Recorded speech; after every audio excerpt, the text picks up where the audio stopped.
Hello everyone, I am Abhishek and you are watching Bioscanner. आपको याद होगा कि प्रीवियस वीडियो लेसन में हमने किंगडम प्लांटी को पढ़ना स्टार्ट किया था और वहां पर हमने क्लासिफिकेशन सिस्टम्स पढ़े थे। हमने 3 टाइप के क्लासिफिकेशन सिस्टम यानी कि आर्टिफिशियल, नेचुरल और फाइलोजेनेटिक सिस्टम्स को पढ़ लिया था। आज के वीडियो लेसन में हम पढ़ेंगे सिस्टमैटिक्स और टेक्सोनोमी के बारे में। आज के वीडियो लेसन में हम जानेंगे कि टेक्सोनोमी और सिस्टमैटिक्स में क्या डिफरेंस है और न्यू सिस्टमैटिक्स क्या है और कौन कौन सी वो ब्रांचेज है जिनको न्यू सिस्टमैटिक्स के अंदर इंक्लूड किया गया है। मुझे उम्मीद है कि आज का वीडियो लेसन आपकी बहुत हेल्प करेगा इन टॉपिक्स को अच्छे से समझने में। तो चलिए स्टार्ट करते हैं आज का वीडियो लेसन। आइए पढ़ते हैं। ओके चिल्ड्रन, चलिए स्टार्ट करते हैं आज का वीडियो लेसन। और सबसे पहले आज के वीडियो लेसन में हम पढ़ेंगे टेक्सोनोमी और सिस्टमैटिक्स की डेफिनेशंस को और उनको हम ध्यान से समझने की कोशिश करेंगे। टेक्सोनोमी एक ब्रांच है बायोलॉजी की जिसके अंदर हम लिविंग ऑर्गेनिजम्स को आइडेंटिफाई करते हैं, क्लासिफाई करते हैं और उनका नोमेनक्लेचर करते हैं। तो यहाँ पर 3 चीजें हमने टेक्सोनोमी के अंदर इंक्लूड की है। अगर हम किसी नए लिविंग ऑर्गेनिज्म को आइडेंटिफाई करते हैं यानी कि हम किसी नए लिविंग ऑर्गेनिज्म को खोजते हैं, उसकी डिस्कवरी करते हैं, तो हम उसको आइडेंटिफाई करने की कोशिश करते हैं कि ये कौन सी कैटेगरी में है, प्लांट है, एनिमल है, वायरस है, बैक्टीरिया है, क्या है। जब हम उसको आइडेंटिफाई कर लेते हैं तो हम उसको नोमेनक्लेचर करते हैं यानी एक स्पेसिफिक और सुटेबल नेम हम उसको प्रोवाइड करते हैं और उसके बाद में हम उसको क्लासिफाई करते हैं। क्लासिफिकेशन के लिए ऑलरेडी हमारे पास एक सिस्टम बना हुआ है, उस क्लासिफिकेशन सिस्टम में हम उस नए ऑर्गेनिज्म को अरेंज कर देते हैं। तो ये जो ब्रांच होती है बायोलॉजी की जिसके अंदर ये सारी चीजें की जाती हैं, यानी कि किसी नए ऑर्गेनिज्म को जब हमने डिस्कवर किया, उसको हमने आइडेंटिफाई कर लिया, नोमेनक्लेट कर दिया और क्लासिफाई कर दिया, इस ब्रांच को हम टेक्सोनोमी कहते हैं। तो टेक्सोनोमी की जो ब्रांच है वो काफी ओल्ड है, काफी पुराने टाइम से टेक्सोनोमी चल रही है। टेक्सोनोमी के अंदर सिर्फ कुछ ही ऑब्जर्वेबल फीचर्स का इस्तेमाल किया जाता रहा है। जब टेक्सोनोमी स्टार्ट हुई तो उस टाइम पर आर्टिफिशियल सिस्टम ऑफ क्लासिफिकेशन चल रहा था, तो उन्हीं सब चीजों को यहाँ पर क्लासिफाई किया गया, यानी जिस ऑर्गेनिज्म को आपने डिस्कवर किया उसको आपने क्लासिफाई किया, लेकिन क्लासिफाई करने के लिए आपके पास सिर्फ कुछ मॉर्फोलॉजिकल फीचर्स थे, उनके बेसिस पर आपने उनको क्लासिफाई कर दिया। लेकिन उसके बाद में बहुत सारी नई चीजें डिस्कवर हुई और बाद में ये पता लगा कि हमारे पास क्लासिफाई करने के लिए बहुत सारे फीचर्स हैं और उन फीचर्स में से एक इंपॉर्टेंट फीचर होता है इवोल्यूशनरी हिस्ट्री, यानी कि कोई लिविंग ऑर्गेनिज्म जो आज के टाइम पर आप देख रहे हैं उसका इवोल्यूशन हुआ है, पहले वो कुछ और तरह का रहा होगा और उसके अंदर अब बहुत सारे चेंजेस आ चुके हैं। तो ये उस लिविंग ऑर्गेनिज्म की इवोल्यूशनरी हिस्ट्री है जो आपको मिलती है फॉसिल रिकॉर्ड से। आप जब किसी लिविंग ऑर्गेनिज्म को क्लासिफाई करेंगे तो उसके अंदर आप उसके इवोल्यूशनरी हिस्ट्री के फीचर्स को भी इंक्लूड करेंगे। तो जब ये बात बताई गई कि आप इवोल्यूशनरी हिस्ट्री को भी इंक्लूड करिए लिविंग ऑर्गेनिज्म को क्लासिफाई करने के लिए, तो एक नई ब्रांच बायोलॉजी की डेवलप हुई, उस ब्रांच को कहा गया सिस्टमैटिक्स। तो सिस्टमैटिक्स के अंदर हम लिविंग ऑर्गेनिजम्स को क्लासिफाई, नोमेनक्लेचर सब कुछ करते हैं, लेकिन यहाँ पर हम जब उनको क्लासिफाई कर रहे होते हैं तब हम उनकी इवोल्यूशनरी हिस्ट्री, इवोल्यूशनरी रिलेशनशिप्स को भी स्टडी करते हैं, यानी कि हम उनको क्लासिफाई करते टाइम उनकी इवोल्यूशनरी रिलेशनशिप्स को भी ध्यान में रखते हैं। तो ये जो नई ब्रांच आई इसको हमने कहा सिस्टमैटिक्स। सिस्टमैटिक्स और टेक्सोनोमी का जो डिफरेंस है वो आप समझ गए होंगे। सिस्टमैटिक्स जो है वो टेक्सोनोमी का ही एक अपडेटेड वर्जन है, यानी कि जब हमने टेक्सोनोमी के अंदर इवोल्यूशनरी हिस्ट्री को इंक्लूड कर दिया तो हमारे सामने एक ब्रांच बन के आई जिसका नाम रख दिया हमने सिस्टमैटिक्स। सिस्टमैटिक्स जो ब्रांच है इसको सबसे पहले स्टार्ट किया था कैरोलस लिनियस ने। कैरोलस लिनियस के टाइम पर जब सिस्टमैटिक्स चल रहा था तो उस टाइम पर जो स्पेसीज हैं उनको इम्यूटेबल समझा जाता था, यानी कि ये समझा जाता था कि जो स्पेसीज हैं इनके अंदर किसी भी तरह का म्यूटेशन नहीं होता है, किसी भी तरह का चेंज नहीं होता है। तो उस टाइम पर जो सिस्टमैटिक्स यूज की जा रही थी उसको हम बोलते हैं क्लासिकल सिस्टमैटिक्स, यानी कि ये पुराने वाली सिस्टमैटिक्स है। इसमें इवोल्यूशनरी हिस्ट्री हमने ऐड भले ही कर दी है, लेकिन स्पेसीज को ये समझा गया कि ओवर द ईयर्स उनके अंदर कोई ज्यादा खास चेंजेस नहीं आते हैं। तो ये सारी बातें बताई गई सिस्टमैटिक्स के अंदर। सिस्टमैटिक्स एक अपडेटेड फॉर्म थी टेक्सोनोमी की। अब जैसे ही सिस्टमैटिक्स आई उसके बाद में ये पता लगा कि बहुत सारी ब्रांचेज हैं, बहुत सारे चेंजेस हैं जिनको हम इंक्लूड कर सकते हैं और हम उनके बेसिस पर लिविंग ऑर्गेनिज्म को फर्दर क्लासिफाई कर सकते हैं। और उन जिन ब्रांचेज को आज हम इस्तेमाल करेंगे, जिन नई नई बायोलॉजी की ब्रांचेज को, डिस्कवरीज को हम इंक्लूड कर देंगे लिविंग ऑर्गेनिज्म को क्लासिफाई करने के लिए, तो जो हमारा क्लासिफिकेशन सिस्टम है वो और ज़्यादा अप्रोप्रिएट और ज़्यादा अच्छा बन जाएगा। तो इस तरह से सिस्टमैटिक्स के साथ ही एक नया वर्ड यूज कर दिया गया, सिस्टमैटिक्स को बोल दिया गया न्यू सिस्टमैटिक्स। यानी कि ये जो सिस्टमैटिक्स है ये सिस्टमैटिक्स का नया बदला हुआ रूप है। इसको सबसे पहले इस टर्म को दिया था जूलियन हक्सले ने 1940 में। तो जूलियन हक्सले ने नया टर्म दे दिया न्यू सिस्टमैटिक्स, और इसके अंदर जितने भी बायोलॉजी की नई नई ब्रांचेज हैं उनको इंक्लूड कर दिया गया। न्यू सिस्टमैटिक्स में यह बताया गया कि जब आप लिविंग ऑर्गेनिजम्स को क्लासिफाई कर रहे हैं, आप उनकी इवोल्यूशनरी हिस्ट्री का भी ध्यान रखें। यानी कि यहाँ पर एक सिंपल सा एग्जांपल हम ले लेते हैं। हमारे सामने एग्जांपल है कंप्यूटर का। तो ये सबसे पहली जनरेशन का कंप्यूटर है जो आप देख रहे हैं। इस कंप्यूटर से सारी चीजें स्टार्ट हुई। लेकिन अगर आज के टाइम पर हम कंप्यूटर्स देखें, यानी कि आज के टाइम पर अगर हम स्मार्टफोन और टैबलेट्स को देखें, तो इनकी स्ट्रक्चर बिल्कुल डिफरेंट हो जाती है फर्स्ट जनरेशन के कंप्यूटर से। लेकिन इनका इवोल्यूशन एक साथ हुआ है। यानी कि ये जो सबसे पहले वाला कंप्यूटर है, इसी से जो आज का लेटेस्ट कंप्यूटर है ये इवोल्व हुआ है। तो ये हमने इवोल्व किया है, ये ह्यूमन बींग्स ने इवोल्व किया है, ये ह्यूमन बींग्स ने डेवलप किया है ओवर द ईयर्स। कुछ सालों के अंतराल पर हमने इस तरह से चीज़ों को डेवलप कर दिया है। तो जब हम आज के टाइम में स्मार्टफोन के बारे में पढ़ते हैं या उसके बारे में समझते हैं, तो हम जो फर्स्ट जनरेशन कंप्यूटर है जिसको बनाया था चार्ल्स बेबर ने, उसको ना भूल जाएं। तो यही इवोल्यूशनरी हिस्ट्री होती है। इसी इवोल्यूशनरी हिस्ट्री को इंक्लूड कर दिया गया बायोलॉजी में, और लिविंग ऑर्गेनिजम्स के क्लासिफिकेशन के लिए भी इवोल्यूशनरी हिस्ट्री को बहुत ही सिग्निफिकेंट समझा गया। अब लिविंग ऑर्गेनिज्म की इवोल्यूशनरी हिस्ट्री हम लाए कहाँ से, उसका हमारे पास जो सोर्स होता है वो होता है फॉसिल रिकॉर्ड्स। जैसे जमीन के अंदर खुदाई की जाती है, जियोलॉजिस्ट वहाँ से नए नए लिविंग ऑर्गेनिजम्स की डिस्कवरी करते हैं जिनके जो फॉसिल्स हैं वो जमीन के अंदर दबे हुए हैं। या तो उनकी बोन्स और बॉडी के पार्ट्स मिल जाते हैं या फिर उनके मार्क्स मिल जाते हैं हमें रॉक्स के ऊपर। उन फॉसिल रिकॉर्ड से हम एक लिविंग ऑर्गेनिज्म की इवोल्यूशनरी हिस्ट्री का पता लगा सकते हैं। अब आपके सामने यहाँ पर एक पिक्चर है जिसमें आप ह्यूमन बींग्स के बहुत सारे अलग अलग रूपों को देख पा रहे हैं। तो ये ह्यूमन बींग्स की इवोल्यूशन है। इस इवोल्यूशनरी हिस्ट्री को आप इंक्लूड करें क्लासिफिकेशन सिस्टम में, यही न्यू सिस्टमैटिक्स बोलता है। यहाँ पर आप देख पा रहे हैं कि सबसे पहले जो ह्यूमन बींग्स इवोल्व हुए थे प्राइमेट से, वो थे रामापिथेकस। इनके जो फॉसिल्स हैं वो शिवालिक की हिल से मिले हैं। इसके बाद में इनसे इवोल्व होके जो नेक्स्ट ह्यूमन बींग्स आए वो थे ऑस्ट्रेलोपिथेकस, उसके बाद में होमो हैबिलिस, होमो इरेक्टस, होमो निएंडरथल्स, फिर क्रो-मैग्नोन, और क्रो-मैग्नोन से आज का जो मॉडर्न मैन है यानी होमो सैपियंस वो इवोल्व हुआ। तो यहाँ पर बस न्यू सिस्टमैटिक्स ये बोल रहा है कि living organisms over the years change होते हैं, यानी कि जो स्पेसीज हैं उनके अंदर म्यूटेशंस आते हैं और कंटिन्यूसली वो चेंज हो रही है, और उन चेंजेस का आप ध्यान रखें जब आप लिविंग ऑर्गेनिजम्स को क्लासीफाई करें। तो ये तो बात थी इवोल्यूशनरी हिस्ट्री की। इसके साथ ही बहुत सारी ब्रांचेज को भी न्यू सिस्टमैटिक्स ने इंक्लूड किया और कहा कि आप इन ब्रांचेज को भी साथ साथ पढ़िए जब आप लिविंग ऑर्गेनिजम्स को क्लासीफाई करें। तो ये जितने भी ब्रांचेज हैं आज के वीडियो लेसन में हम इन ब्रांचेज को भी सेपरेटली स्टडी करेंगे। तो न्यू सिस्टमैटिक्स ने बहुत सारे फीचर्स इंक्लूड किए। इन्होंने कहा कि मॉर्फोलॉजिकल कैरेक्टर्स जो आप यूज करते आ रहे हैं उनको आप करिए, एनाटॉमी और फिजियोलॉजी जितने भी ब्रांचेज आप बायोलॉजी की अभी तक यूज करते आ रहे हैं उन सब का इस्तेमाल करिए क्लासीफाई करने के लिए। लेकिन कुछ नई चीज़ें भी उसमें ऐड कर दी गई। अब जो नई चीज़ें ऐड की गई वो थी cytotaxonomy, कीमोटैक्सोनॉमी, numerical taxonomy, classical taxonomy and experimental taxonomy. तो इन सारी की सारी ब्रांचेज को इंक्लूड कर दिया गया और बता दिया गया कि इनको शामिल करके आप क्लासीफाई करिए।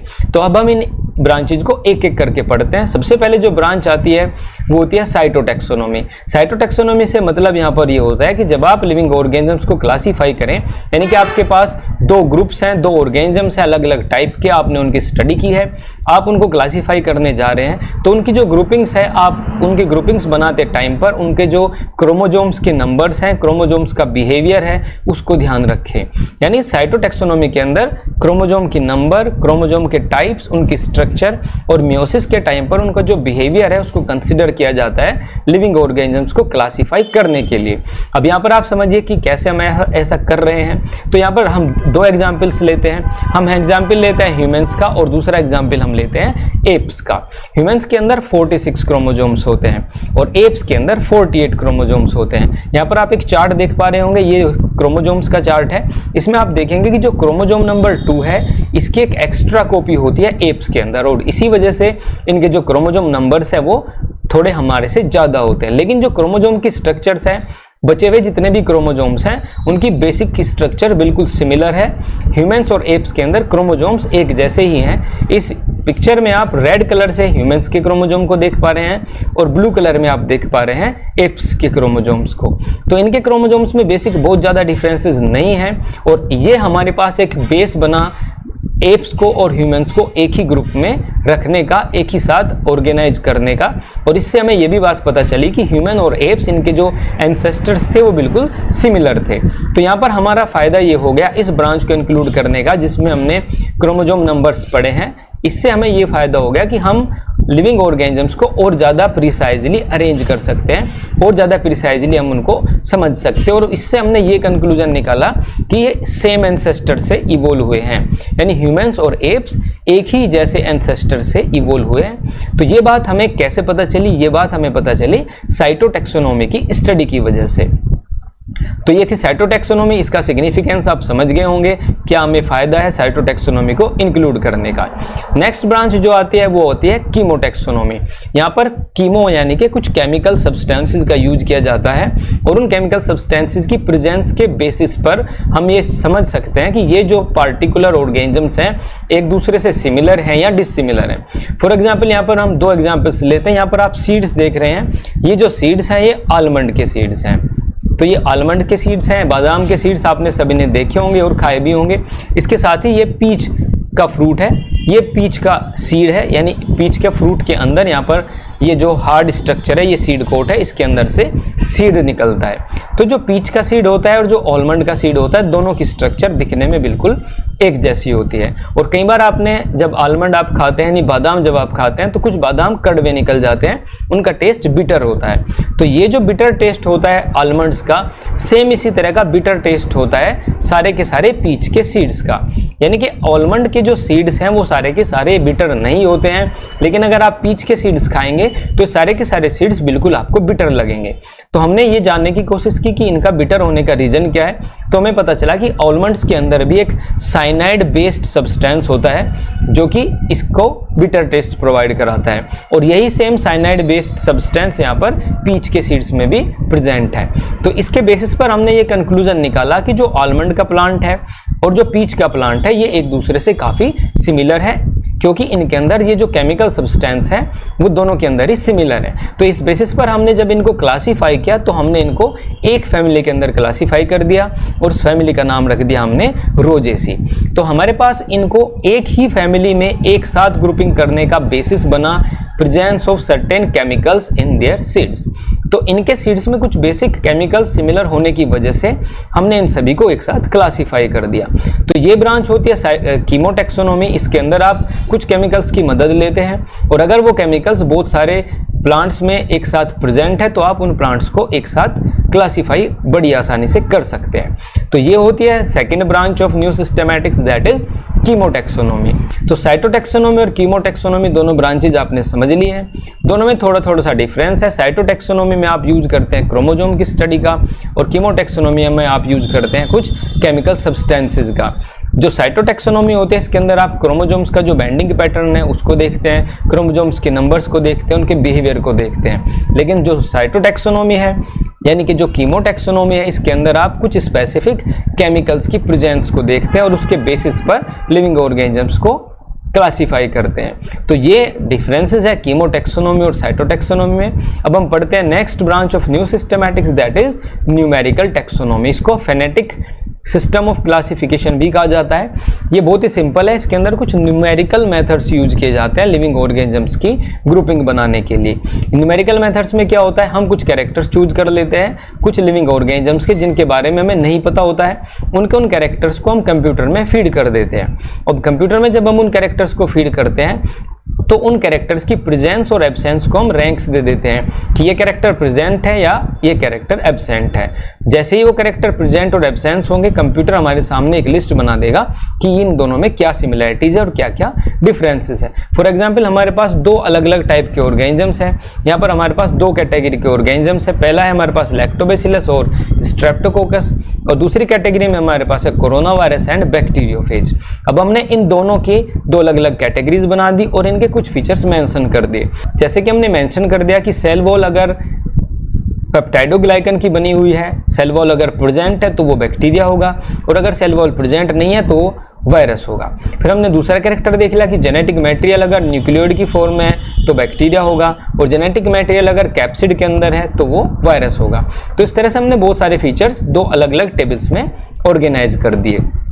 अब उन सारे के सारे फीचर्स को हम कंप्यूटर में फीड कर देते हैं। अब कंप्यूटर के अंदर उन फीचर्स को हम जैसे ही फीड करते हैं और एक पार्टिकुलर नए ऑर्गेनिज्म को हम डिस्कवर करते हैं तो उन फीड से कंप्यूटर को मैच कराने को बोलते हैं। अब कंप्यूटर उन कैरेक्टर्स को मैच कराता है, जो कैरेक्टर हमने जो नया डिस्कवर किया है ऑर्गेनिज्म उसके अंदर प्रेजेंट थे उनको प्लस साइन से रिप्रेजेंट कर देता है, जो कैरेक्टर एब्सेंट होते हैं उनको माइनस साइन से रिप्रेजेंट कर देता है। तो उन कैरेक्टर के बेसिस पर हमारे लिए ये इजी हो जाता है कि जो ऑर्गेनिज्म हमने डिस्कवर किया है वो बैक्टीरिया है या वायरस है। जैसे कि हमने कोरोना वायरस को डिस्कवर किया, अब हमने बहुत सारे फीचर्स कंप्यूटर में फीड कर दिए, कुछ फीचर्स हमने बैक्टीरिया के फीड किए और कुछ फीचर्स हमने वायरस के फीड किए। बैक्टीरिया के फीचर्स में हमने इंक्लूड कर दिया कि सेल वॉल इसके अंदर पेप्टाइडोग्लाइकन की है, वायरस के अंदर हमने फीड किया कि सेल वॉल यहाँ पर नहीं है।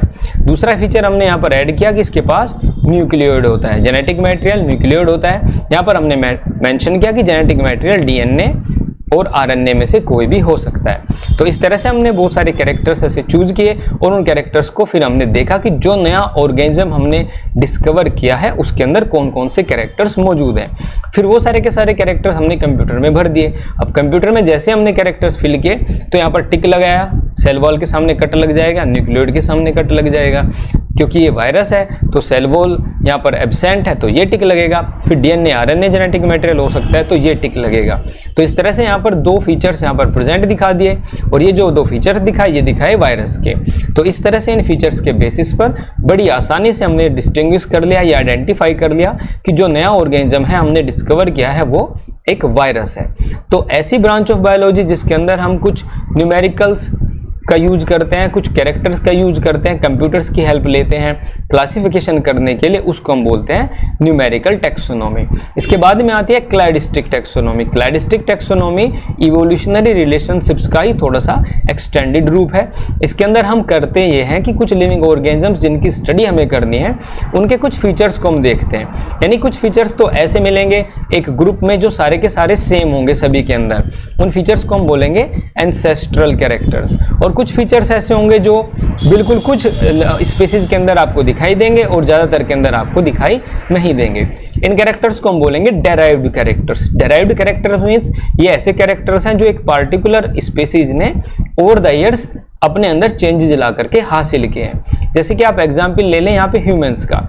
अब एक ह्यूमंस का एग्जाम्पल आप लीजिए और एक आप चिंपैंजी का एग्जाम्पल लीजिए।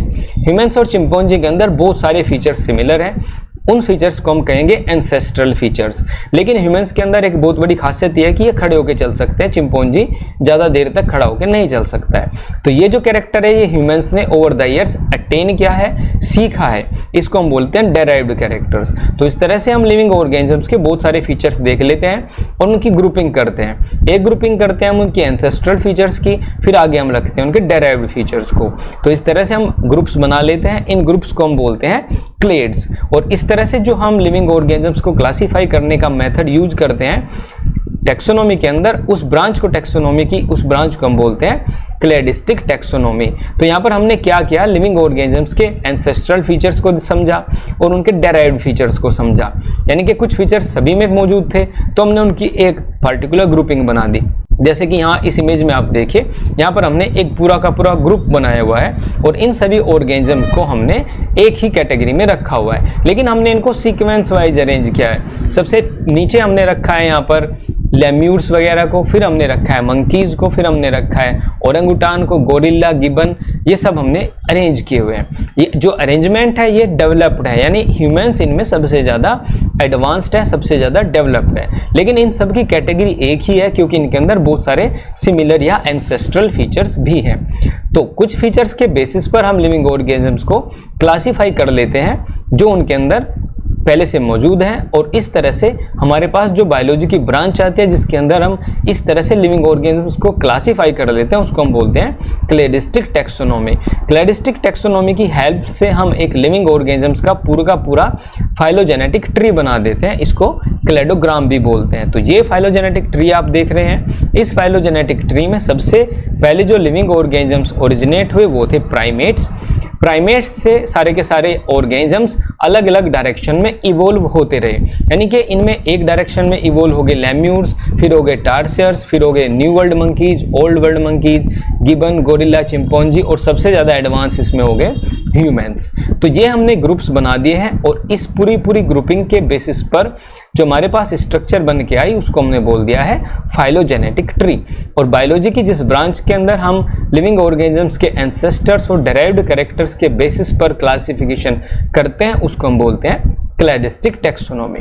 तो ये थी क्लैडिस्टिक टैक्सोनॉमी। इसके अलावा एक्सपेरिमेंटल टैक्सोनॉमी को भी इंक्लूड किया गया न्यू सिस्टमैटिक्स में। इसके अंदर बहुत सारे जेनेटिक एक्सपेरिमेंट्स किए जाते हैं, बहुत सारे एक्सपेरिमेंटल टेक्निक्स यूज की जाती हैं, जैसे कि क्रॉसिंग ओवर हो गया, फर्टिलाइजेशन हो गया, ब्रीडिंग हो गया। तो इन सारे के सारे जेनेटिक एक्सपेरिमेंट्स को यूज करके हम लिविंग ऑर्गेनिजम्स के एंसेस्ट्री का पता लगाते हैं। इस ब्रांच को हम बोलते हैं एक्सपेरिमेंटल टैक्सोनॉमी। एक्सपेरिमेंटल टैक्सोनॉमी भी पार्ट होती है क्लासिफिकेशन का या न्यू सिस्टमैटिक्स का। तो ये थी न्यू सिस्टमैटिक्स की बहुत सारी ब्रांचेज जिनको हमने अच्छे से समझ लिया है। अब हम समझते हैं कि फ़ायदा क्या होता है हमें न्यू सिस्टमैटिक्स का। तो न्यू सिस्टमैटिक्स का हमें फ़ायदा ये हुआ है कि हम अच्छे से क्लासीफाई कर पा रहे हैं लिविंग ऑर्गेनिजम्स को। हमारे पास जो ग्रेट डाइवर्सिटी है लिविंग ऑर्गेनिजम्स की, उसको हमने एक सिस्टमैटिक मैनर में अरेंज किया है। हमने आराम से आइडेंटिफाई कर लिया है कि बैक्टीरिया कौन है, वायरस कौन है, कौन हमारे लिए हार्मफुल है और कौन हमारे लिए यूजफुल है। जो यूजफुल है उसको हम प्रिजर्व भी कर सकते हैं, यानी ऐसी वाइल्ड लाइफ जो इस लेवल पर है कि वो एक्सटिंक्ट हो रही है, हम उसको प्रिजर्वेशन कर सकते हैं क्योंकि हमने उसको क्लासीफाई कर लिया है और उसके फीचर्स को हमने जान लिया है। तो इस तरह से बहुत सारे यूजेस हैं लिविंग ऑर्गेनिजम्स को क्लासीफाई करने के लिए। लिविंग ऑर्गेनिजम्स के हमारे लिए क्लासिफिकेशन में बहुत सारे यूजेस रहते हैं। तो ये था हमारा आज का वीडियो लेसन, जिसके अंदर हमने पढ़ा न्यू सिस्टमैटिक्स टैक्सोनॉमी के बारे में। टैक्सोनॉमी के अंदर न्यू सिस्टमैटिक्स में क्या क्या जोड़ दिया गया ये हमने पढ़ा। फिर हमने पढ़ा न्यू सिस्टमैटिक्स की बहुत सारी ब्रांचेज के बारे में जिनकी हेल्प ली जाती है लिविंग ऑर्गेनिजम्स को क्लासीफाई करने के लिए। मुझे उम्मीद है आज का वीडियो लेसन आपको बहुत ही अच्छा लगा होगा। सारी की सारी चीज़ें आप अच्छे से समझ गए होंगे। अगर आपको कोई डाउट है, कोई पर्टिकुलर कॉन्सेप्ट आपको समझ नहीं आ रही है तो आप कमेंट बॉक्स में ज़रूर पूछेगा, मैं उसका रिप्लाई ज़रूर दूंगा। अब मैं मिलता हूँ आपसे नेक्स्ट वीडियो लेसन में। Till then bye bye, thank you for watching.